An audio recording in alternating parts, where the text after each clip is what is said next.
today what we will discuss? Sir present simple tense का yes no question sentence के बारे में आज समझाइए। तो Yes no question sentence. Sir do does का प्रयोग भी समझाइएगा। प्रेजेंट सिंपल का हम लोगों ने सीखा है अफर्मेटिव सेंटेंस और उस दिन सिखाया नेगेटिव सेंटेंस। डू नॉट और डज नॉट कहाँ लगता है ये सीखा हम लोगों ने। It is clear. अभी हम लोग सीखेंगे प्रेजेंट सिंपल में येस नो क्वेश्चन सेंटेंस कैसे होता है। तो पहले तो ये जानिए येस नो क्वेश्चन सेंटेंस वो सेंटेंस होते हैं जिसका जवाब आप येस या नो में दे सकते हैं।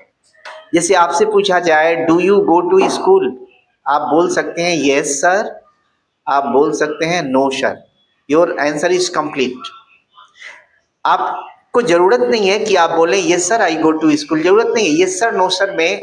तो ऐसे सेंटेंसेस जिसका जवाब येस नो में हो जाए उसको क्या कह रहे हैं आप? येस नो क्वेश्चन सेंटेंस कह रहे हैं।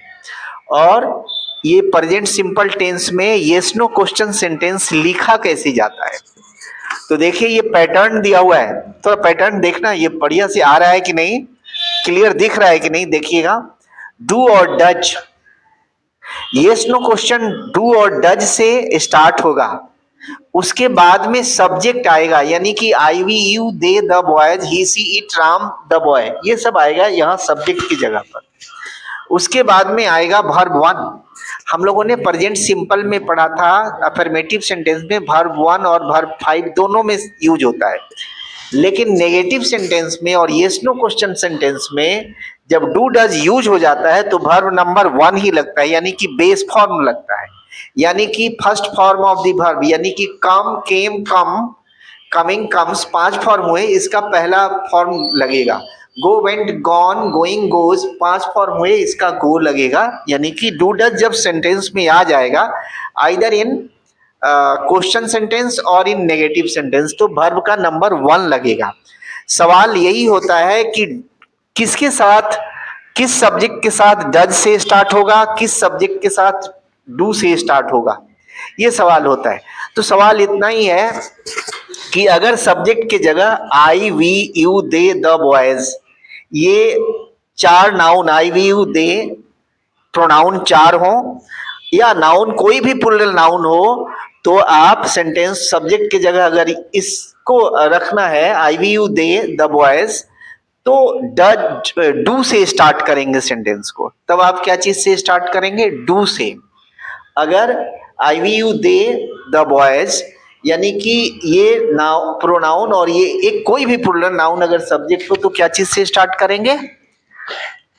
डू से स्टार्ट करेंगे। जैसे do I disturb you, do we play here, do they go to school, do the boys play cricket, ये प्लूरल सब्जेक्ट ही मानिए इसको, सब्जेक्ट वर्ब एग्रीमेंट के अनुसार हम यहाँ पर कर रहे हैं।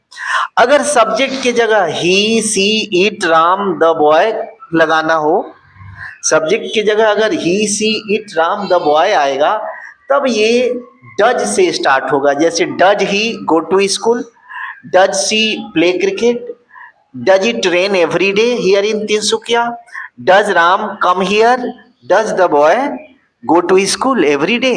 ये सब अगर ये सिंगुलर सब्जेक्ट देख लीजिए, ये सारे जो नाउन प्रोनाउन है, एक नाउन है सिंगुलर द बॉय और ये the boy represents all singular noun और ऊपर वाले में the boys represents all plural noun. तो इस तरीके से हम सेंटेंस बनाते हैं। अगर I we you they the boys हो तो डू से स्टार्ट होगा, ये पैटर्न होगा, देख लीजिए, do does plus subject plus verb one.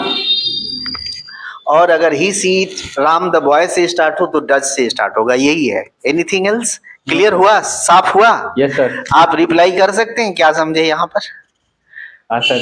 करिए तो थोड़ा बोलिए, क्या क्या देखे जल्दी, थोड़ा जल्दी। सर डू के साथ डू के साथ जितना भी मतलब कि प्लूरल वर्ब है, प्लूरल सब्जेक्ट है, उसी के साथ डू यूज होता है और जितना भी सिंगुलर है उसके साथ डज यूज होता है। थर्ड पर्सन सिंगुलर नंबर ऐसे ग्रामर में समझाते हैं, लेकिन यहाँ समझने के लिए thank you, have a nice time.